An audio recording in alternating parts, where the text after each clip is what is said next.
이번 에피소드에서는 patient, 참을성에 대해서 얘기해 보겠습니다. patient. Anything worth having doesn't come easy. 그 어떤 것도 가치 있는 것은 쉽게 오지 않는다 라는 말인데, 영어가 가치가 있죠. 그리고 많은 사람들이 영어를 갖고 싶어 해요. 근데 제가 느낀 거는 뭐 다른 것도 뭐 중요하지만 영어 하면서 제가 보기엔 이 patient, are you patient? patient가 굉장히 patience라고 하죠. noun으로는. patience, 참을성이 굉장히 필요하다고 봅니다. 이게 보통 참고 가지 않으면은 제가 보기에는 웬만한 사람은 어떻게 보면 중간에 포기하기 딱 좋은 것 같아요. 모든 게 다 그런 것 같아요, 사실. 그 영어 코트에서도 방금 제가 말했지만 가치 있는 그 어떤 것도 쉽게 오지 않아요. 그렇게 쉽게 올 것 같으면은 뭐 아무나 다 하겠죠. 쉽게 안 되니까 가치가 있는 거예요. 그럼 쉽게 안 된다는 얘기는 그만큼 시간을 많이 투자해야 되거나, 그러니까 뭔가 투자해야 되는 양이 많거나 방법적으로도 좀 달라야 되겠고, 뭐 그렇죠. 그렇기 때문에 이제 쉽게 오지 않는 거죠. 부자가 되는 것도 마찬가지죠. 쉽게 되지 않죠. 쉽게 될 것 같으면은 뭐 모든 사람들이 다 부자겠죠. 뭐 단순히 노력만 해서도 안 되겠고, 방법도 알아야 되겠고, 왜냐하면 방법이 맞지 않으면은 아무리 열심히 일을 한다고 해도 부자가 되지 못할 가능성이 커요. 마찬가지로 영어도 방법과 참을성, 그러니까 오랜 기간 해야 되는데 결국 그 오랜 기간 동안 그 나만 알 수 있냐, 그게 문제인데, 뭐 방법 얘기는 이제 많이 했으니까 이 참을성에 대해서 한번 얘기를 해볼게요. 오늘은 제가 제 인생을 보니까 크게 보니까 제가 4개 정도 한 것 같아요. 크게 봐서. 제가 어릴 때부터 한 게 그림 그리는 거였어요.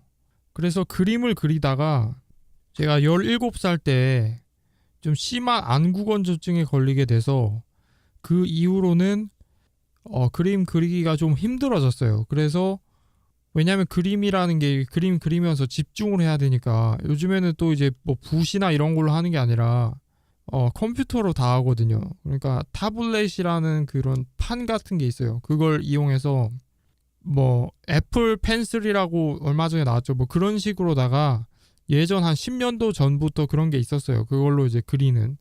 그걸 이용해서 저도 이제 그렸고, 그때 당시에 뭐 그래픽 프로그램도 제가 몇 개 배웠고 그걸 하면서, 그래서 어릴 때부터 그림을 그리면서 그래픽 디자인 쪽으로 가다가 뭐 게임 일러스트레이터 뭐 그런 것도 있어요. 직업 중에.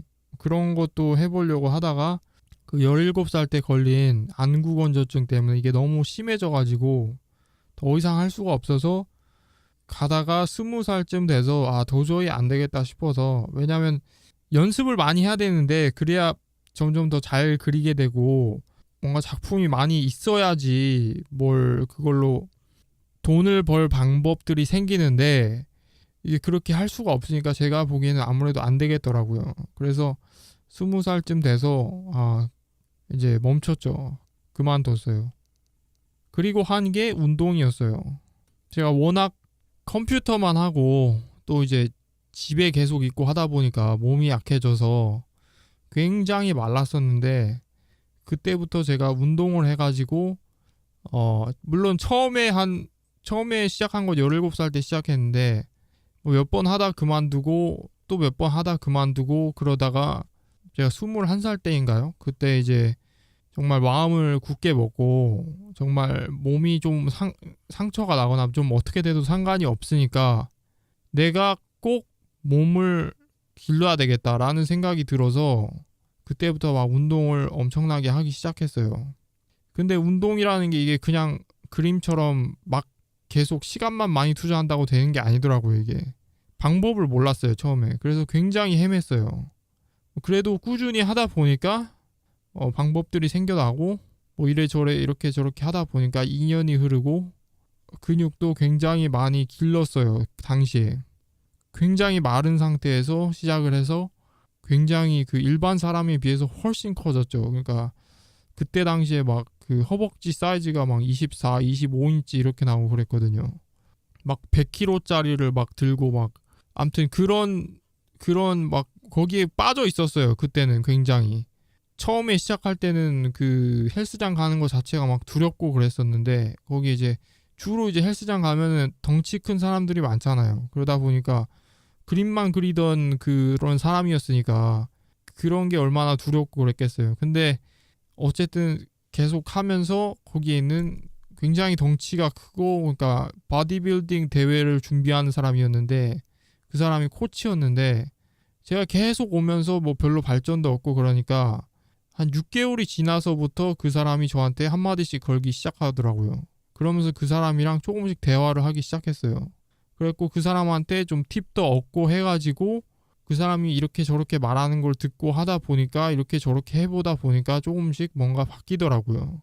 그래서 그러면서 이제 바디빌딩이라는 거에 대해서 좀 공부를 하기 시작했어요. 사실은 왜 이게 왜 안 됐으며 어떻게 해야 되는 거면 뭐 그런 거에 대해서 계속 찾아보고 거기 시간을 많이 썼어요. 시간 날 때마다 찾아보고 뭘 먹어야 되며 뭐 얼마나 먹어야 되고 어떤 타이밍에 먹어야 되고 운동을 양을 얼마나 해야 되고 뭐 그런 거에 대해서 종합적으로 공부하면서 공부한 걸 토대로 이제 적용을 하고 뭐 그런 식으로 계속해서 2년이 흐르고 계속했죠. 사실 그 21살 때, 2살 때 시작해서 계속했어요. 한 25살 때까지는 몸이 굉장히 좋았어요. 근데 그러면서 사업을 시작했어요. 필리핀에서 사업을 시작했죠. 그래가지고 그때부터 필리핀에서 사업을 시작하면서 좀 많이 몸이 빠졌어요. 그 사업에만 집중을 또 하다 보니까 뭐 운동할 시간도 없고 밥도 제대로 못 챙겨 먹고 하다 보니까 뭐 쌓아놨던 근육이 다 빠지죠. 이게 몸이라는 게 한번 이렇게 근육을 막 키워놓으면은 그대로 있을 것 같은데 마치 그렇게 보이는데 사실 그렇지 않아요. 안 하면은 다 빠져요. 한창 전성기 때 굉장히 막 엄청나게 우락부락하고 굉장한 막 근육을 갖고 있었던 그런 뭐 70년대나 80년대 사람들, 뭐 아놀드 슈워제네거도 그 중에 한 사람이죠. 지금은 그 사람들 사이즈가 거의 한 3분의 1 정도나 아니면은 한 5분의 1 정도밖에 안 돼요. 왜냐면은 그걸 계속 유지할 수가 없어요. 그래서 결국 빠지고 하다 보니까 이제 크기가 많이 작아지죠. 뭐 어떤 사람들은 그냥 일반인 사이즈로 바뀐 사람들도 있고 어떤 선수들은 그래도 그냥 어느 정도는 유지하는 사람은 있고 근데 대부분 다 전성기 때 모습은 유지하지 못해요.